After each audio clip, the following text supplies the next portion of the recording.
That is one of the best sentences I have ever had the pleasure of reading in my entire time on this green earth. Welcome back to Dead Good Book Reviews, I'm Judith, and you're watching the series where I read every single Animorphs book and then tell you about it. Unless it's a spin-off, I'm not doing that. Today we have reached the lofty heights of the 22nd book in this series, which, if you haven't been keeping up, is the third book in the infamous David trilogy. Just to say, for the sake of those who are watching through the playlist, and for my own sanity and the length of this video, I won't be recapping what's happened so far. Playlist link. Just some quick observations on the cover. Obviously we are on a Rachel book, I'm excited about it. This feels like furry art somehow, and also they have realised that David was a mistake. Let's go. We open with a non-traditional Animorphs opening where Rachel is having an anxiety/trauma dream where she's in the mall trying on dresses but none of them fit her. I think we've all had similar dreams like this, but in this case the dresses don't fit her because she's an elephant morph. She also crushes someone with her elephant bulk. So the saleswoman who's helping her turns into a bird, and no wait, that's Axe come to wake her up. He's in bird morph. Because, and here's where we left off, Tobias is missing, Jake is in danger, and David is the word Axe uses is traitor, but I'm just going to say asshole and move on. Let's call a spade a spade. Axe catches us up on these various goings-on for those who had to wait between books. All the while, Rachel morphs Owl. Axe also takes this moment to break the news that Jake is pretty sure Tobias isn't missing, he's dead. Tobias? Dead? If David had hurt Tobias, I would... But what was the point in making threats? I didn't need to make threats. I knew what I would do. So did Jake. That's why he'd sent Axe for me. Every friendship group has that person that you reckon might kill people if they crossed you, and if you can't think of who it is, it's probably you. They flap over to the mall, following a police car that's heading that way, because they reckon that's where Jake is. Obviously, as readers, we are fully aware that is where Jake is. We were in his perspective last time. Rachel doesn't know what morph David's in. He could be anywhere. He could be anything. So she opts to stay in Owl morph for stealth reasons, and they swoop in through the broken glass hole in the roof of the mall. He was lying in a pool of blood, a tiger, sprawled like he was asleep, but with a shallow pool of black blood extending around his neck and head. Jake, the tiger, is unconscious, otherwise he would have simply demorphed and healed himself, obviously. They spot the police trying to get inside the mall, so they need to leave, but Rachel has other ideas, and they are revenge. In a pleasing little aside, we learn that when Jake is down, Rachel is the leader. I think Cassie would be a better alternate leader, but in this situation I'm happy about it. So Rachel tells Axe to demorph and stand guard. He's more useful as an Andalite than he is as a bird. Rachel plans to go down into the mall to find David in grizzly bear form because she doesn't do things by halves, but as she demorphs she hears a ringing from a nearby jewellery store. Because murder and violence weren't enough, David has to add stealing to his list of crimes. So she sends off Axe to go and check out the jewellery store. But I never heard him. There was no roar, no warning. One moment she's musing on how much David sucks, and the next she's being attacked by a lion. The David fight scene is taking place on a higher level of the mall. It's standard mall architecture, but just know that for the fight scene, falling is an extra risk. Thankfully, Rachel is an amateur gymnast, which is a character fact I had forgotten. So Axe has gone off to deal with this ringing, which is not in fact a jewellery store alarm, but an alarm clock that David has set in the jewellery store because he is just really, really evil and plans ahead. So Rachel's hanging by her fingers. She's gonna fall. David's gonna bite her fingers. She's gonna fall. But she does an artistic gymnastic leap and she lands on a crossbeam because Rachel is powerful. It's a 10 from me. David glared at me with furious yellow eyes. That's okay, he said. I'm not a murderer. You know, I wouldn't kill a human. Now a bird? A tiger? Sure. In case you'd forgotten from the previous book, David has some weird ethical logic going on where he won't kill people if they're human, but if they are a human in morph, A-okay to do a murder. I'm glad I'm not monetized because I feel like these videos would definitely get demonetized. David runs away as Rachel screams after him that she's going to kill him, and I am on board with this solution. Axe returns. The police have made their way in and basically they need to get out of there. The one problem, unconscious tiger Jake. Jake is too big for them to carry out of the mall in any morph, so they need the police to help. Thankfully, the first thing the police are likely to do is to call Cassie's mum, because she's the nearest exotic animal vet. Is that worth the risk that some of the police might be controllers? To mitigate that risk, they're going to stay with Jake. Now, fleas would probably be the best morph for this, but since they're not very good at seeing or hearing, they're going to go with flies. If there's anything weirder than morphing fly and landing on the quickly exsanguinating body of your friend Jake, who is also a tiger, I don't know what that is, but I bet it will come up in future books in this series. Rachel starts to think about how weird it is that Jake asked Axe to go and get her, and she starts grappling with the fact that maybe being the one known for being willing to do murder is not the best thing. The Fly duo hide in Jake's ear. Axe is keeping track of the time that Jake's been in Morph so that he doesn't get stuck and become a Nothlit. Thankfully, Cassie's mum arrives after some paramedics do and start doing tiger first aid, and Cassie's mum also brings Cassie and her dad, so Cassie's now fully aware of what's going on. What's fun about this is because of the way the DNA is acquired, this tiger is genetically identical to a tiger in the zoo where Cassie's mum works. So all she sees is a tiger that she knows full well that has escaped from the zoo that nobody told her about. If I didn't know better, I'd swear this wound was made by another big cat. Will he live? Cassie asked. I didn't hear the answer. I wasn't sure I wanted to hear the answer. I'm laughing a lot of this, but this tension is so thick you could cut it with a very, very blunt knife. I don't know if that makes sense. With Jake in Cassie and Cassie's mum's safe hands, the other two fly up out of the mall and demorph behind an air conditioning unit where they hear two police controllers talking about, you guessed it, Andalite bandits. But it would seem it's just these two. The rest of the police are just humans, and these two are maybe not the best recruits, and they both make a pact to just not tell Visser 3 this happened, because he'd probably be kind of angry that they didn't find a way to make sure the tiger died. I'll take it. They've got enough going on. They do not need Visser 3 as additional peril. And bird morph time, because Marco hasn't been told what's going on yet. So they fly over to his house, and Marco's window is open, which is unusual. Normally that would only happen if Marco had flown out of the window, and yet he does seem to be in bed. Rachel, quite sensibly, thought speaks to the sleeping Marco to try and avoid this trap. After confirming that Marco is alone, Axe swoops in through the window first, only for Marco to hit him in the face with a baseball bat. Yeah, this is not Marco, this is David, adding yet another layer of awfulness to the awfulness sandwich he is making. Axe lay on the grass, unmoving. Marco/David held up one finger, then another, then another. 1, 2, 3. He was counting how many of us he'd killed. This is horrifying, but is also helpful information. David has not yet killed Marco. He must be around somewhere. Presumably he hasn't killed Marco because Marco was in human form.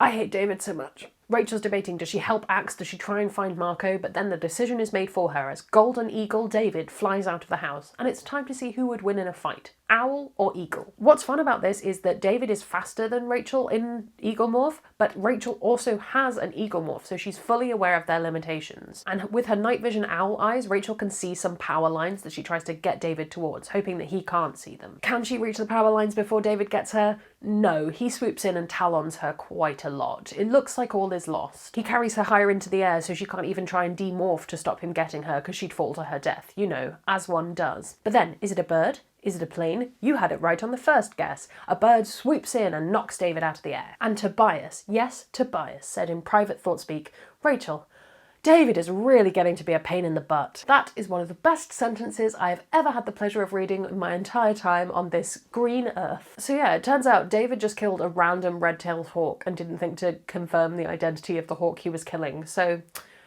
guess he's not that great. It's proof he is a villain though, because only a villain would make that kind of mistake. So David flaps off, unsure of what's managed to defeat him, and while we're wrapping up, let's just say that Jake is also alive because Cassie managed to shoot him with enough adrenaline that he woke up and was able to demorph, thus healing himself. Was Cassie's mum incredibly confused to find the tiger that she was about to perform surgery on happy, healthy, and walking around its enclosure? Yeah, but let's not worry too much about it. Axe is also fine. Marco, who David had locked in his own closet, is also okay. And now it's time to go back to school. I'm not even kidding, they do that. Jake and Rachel are utterly exhausted. They've been up all night. The others have had a little bit of sleep, and I can really relate to Rachel's grumpiness on this one, because there is nothing worse than being the exhausted one in a group of people who are not as exhausted as you. Except Marco seems too perky. Oh, it's David again. And David clearly cares absolutely nothing for discretion because Marco is also in the cafeteria. He's just in the queue for lunch. Cassie hops up to go and try and stop Marco from being seen double in a room, while Jake and David have their good versus evil chat. David wants the blue box. Jake, unsurprisingly, does not want to give David the blue box. Cassie came back and sat down next to David. She managed to move her chair closer to his without being obvious about it. It was deliberate, of course. She wanted him to have to deal with her as a human being, not as an enemy. because Cassie is the best character. Cassie has picked up that at this point, David does not want the cube back to make more Andalites or do whatever. He wants to bargain to get his parents back from Visser 3. David counters this with, I don't necessarily need that, I have better information to bargain with, the identity of the Andalite bandits. He gets up and walks away thinking it's a real power move, and Rachel follows. The others do nothing about this. She watches him subtly demorph as he walks out and she follows him. You looking for a fight right here? He asked. Why not? I snapped. He laughed a little uncertainly. You would never morph here in the open. I don't need a morph to handle you. You know, maybe you forget this sometimes, but you're a girl, Rachel. And you're a worm, I shot back. Want to see who wins that fight? And he's sexist too. End him. Rachel does some threatening of her own because there are some pieces of information they haven't given to David yet. They have some advantages. He has no idea about Eric the Chi. She casually threatens to kill David's parents if he rats them out to Visser 3. You want a war between you and us? That's one thing. We'll play that out, I said. But you try and sell us out to Visser 3 and your little family will never get put back together again. Never. Rachel rides this adrenaline high out of this fight, angrier than she's ever been, even in a battle, but somehow she's mostly angry at Jake. I should have gone back to the cafeteria. I should have told them all what had happened, but Jake already knew, didn't he? Jake, the smart, determined leader, already knew all about me. I couldn't face him. I couldn't face what he knew about me. So Rachel goes home, and she wants to go to sleep, but she's too wired, and so she instead uses the time to reminisce about who she used to be. Was she always this angry? Was she always this quick to a fight? The others haven't seemingly changed this much since getting powers, so why did she? But no time to dwell on that, because it's time to enact the next part of the plan to stop the world leaders. Yeah, did you think they'd forgotten about that? No, that's still happening. They meet at the barn, and confirm that Marco is in fact Marco. This is just something they now have to do. And another really smart move, Axe thought speaks to the group that they can't know if David is in insect morph or another morph listening to them in the barn right now. So they're going to talk about their plan out loud, but they're actually going to do a different plan. So while they're flying away, Jake reveals the actual plan. Oh, Rachel's going to love this, Marco said with a laugh. He was right. The plan was outrageous, insane, out of control, and violent. And heaven help me, I liked it. They tried the subtle approach in the last book. It did not work. So first it's off to the gardens for some of the others to pick up some big morphs that can cause some real carnage. They fly as seagulls towards the resort only to get caught up in an enormous storm, typhoon, hurricane. It's all happening. So they have to swim the rest of the way, not as people this time, but as dolphins. Okay, Jake said. Cassie morphs first. She's fastest. It made sense. Cassie was the best at morphing. Jake was using her for her special talent, like he used Marco for his suspicious mind. Is that what Marco has? Like he used Axe for his knowledge of all things alien. Like he used Tobias for his raptor eyes and ears. Like he used me. For what? For my recklessness? For something dark that lived inside of me? Rachel, I have had enough to deal with all of these curveballs David's been throwing at me. I do not need an existential crisis from you too. So they all managed to demorph and morph back to dolphin in the water. They're feeling very tired, but the dolphin mind is so fun it kind of takes over and gets rid of a bit of the fear of this whole storm business. But then they need to demorph again, and this time they're in the surf, so it's even harder. But they manage it to human, and then into rhinos and elephants. As these enormous, hugely destructive morphs, they aim for the bungalows where the world leaders are being housed. The plan is essentially tear this place asunder, so they will have no choice but to cancel the banquet at which Visser 3 was planning on turning all the world leaders into controllers. Rachel and Marco tear down the bungalow of one world leader who is either very drunk or very brave or both, enough to just stare at the creatures destroying his home in his pants. As in, he's wearing his pants. The elephant and the rhino are not wearing his pants. Does that make... yeah. The man in the chair said something loud and curt in a foreign language. No one fired. The man in the chair made a sort of "after you" sweep with one hand, indicating that maybe Marco and I should leave. So we did. We went out through another wall and dragged half the roof down with us. But we left. Behind us I heard a loud roar of delighted laughter, like we'd really made the old guy's day. I mean, it's certainly a story to tell at dinner parties. Rachel gets shot in the head as the President of the United States looks on in confusion from behind his security team. There's a helicopter overhead. There's a whole heap of guns. It might be time to bail. Jake confirms it, calling the order to go back to the beach. Tony, the White House head of protocol who is also Visser 3, comes out of the shrubbery to yell at them. I guess we can assume the banquet has been cancelled, Visser, I said. Now let's see how fast you can run. I went for him, but I stumbled. I was in worse shape than I'd realised. He scampered back, realising I couldn't catch him. He bounced up and down with rage, shouting, "I won't kill you when I catch you, Andalite. I will make you beg for death." Did he attend a school where they taught him how to make evil villain threats? I just need to know. They get back into the water, back into dolphin form, and you would think that would be the end, but who should show up? But the natural predator of the dolphin, the killer whale. Weird that there's only one, though. They do normally hunt in packs and, oh yeah, It's David. David still doesn't know that Tobias is still alive, so Dolphin Tobias has to, hide behind the others, so he will not realise there is one more dolphin than he can see. Cassie says she has a morph that can defeat the killer whale, but the others need to distract him while she demorphs and then remorphs. Said morphs a lot in this video. David and Rachel square up, and David reveals to the others that Rachel threatened to kill his parents. And no one defends Rachel. David is driving a killer whale-shaped wedge between the group, and I don't know if my nerves can take it. Thank goodness they also need to fight for their lives, so we don't have time to think about it right now. I could see the black and white pattern racing at me out of the gloom. He was lit up by a flash of lightning. He looked like some weird cross between a cow and a bus. Ooh, scary. David is about to devour Rachel when who should turn up but Cassie in humpback whale form. Basically meaning she's heckin' huge. If David had known much about whales, he'd have known that the humpback was almost powerless against him. It had no teeth, just baleen. But I guess there's something about seeing a creature the size of a house coming after you that makes you want to leave the area. I mean, I definitely don't want to cross a humpback whale. David promises that there will be a next time because apparently he went to the same school of villainy as Visser 3. And we move on. The next day we have a quiet domestic moment where Rachel is woken up by her sister Jordan, who is worried about their cousin Sadler. Now, again, if you haven't been keeping up, Sadler is Jake and Rachel's other cousin. He's been in a car accident. He is on the verge of death in a children's hospital near them. The one upshot of this is Rachel really doesn't want to go to school that day, and they get the day off because they're going to go visit Sadler. But when Rachel goes to wash her face and stuff, she hears a thought-speak voice in her head, and oh yeah, it's creepy David again. And this time he could be anything. Anywhere. I hate this so much. You have to put up a wall between you and the fear, Rachel, he mocked. You have to cut yourself off from it. Tell yourself you're safe, Rachel. You have to tell yourself that bad stuff only happens to people who are careless or stupid or evil, Rachel. He's doing that thing. I think they teach this at the School of Villainy where they use your name all the time. But David makes the point that we all knew was coming. Rachel can threaten his family. He can threaten hers. He'll leave. All she has to do is give him the box. Rachel wonders why. David could make more Animorphs, sure, but what's to stop them overthrowing him in the same way he's done to them? David reckons this is mutually assured destruction and just sort of leaves. Rachel nonetheless makes the smart decision not to shower. Like a very intelligent woman, Rachel waits 2 hours so that if David was hanging around on her like a flea or something, he would be stuck that way, so it's probably fine. Then she heads over to Jake's house to confront him, but just remembered that they're about to go to the hospital to see Sadler. Nonetheless, it's time to have the "why did you get me to do the murder" talk. You know, that talk that everyone has with their cousin at some point. They get some of the way through this conversation, but not enough before it's time to head off to the hospital. Maybe Jake just asked because Rachel has the best collection of violent morphs, but it feels like there's more to it than that. Before this, Sadler seemed bad. At death's door, everyone was convinced he wasn't going to make it. But they get to the hospital and a miracle has occurred. He's totally fine. Yeah, anyone with 2 brain cells to rub together has figured this one out. I caught sight of Jake. He was the only wallflower at the big party of celebration. He turned away, rage barely concealed on his face. "What?" I whispered to him. "What's the matter?"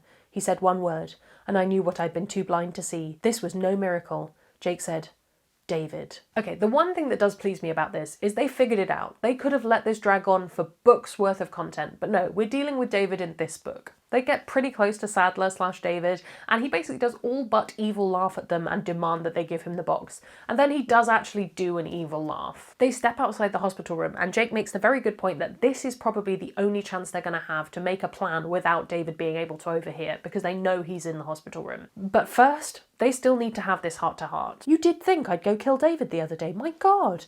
"No, I thought you'd scare him. I thought you'd say the things it took to scare him, and I thought you'd say whatever you had to. And I thought that of any of us, David would be most likely to fear you." That's the essence of the reasoning, but Jake also mentions that he thinks that Rachel, more than any of the others, really loves this war that they're in. She loves the fighting, she loves the violence in a way that the others don't. She's somehow addicted to it, and he doesn't know what she's going to do when it ends. "I'm not going to lose it, Jake," I said, staring down at the polished linoleum.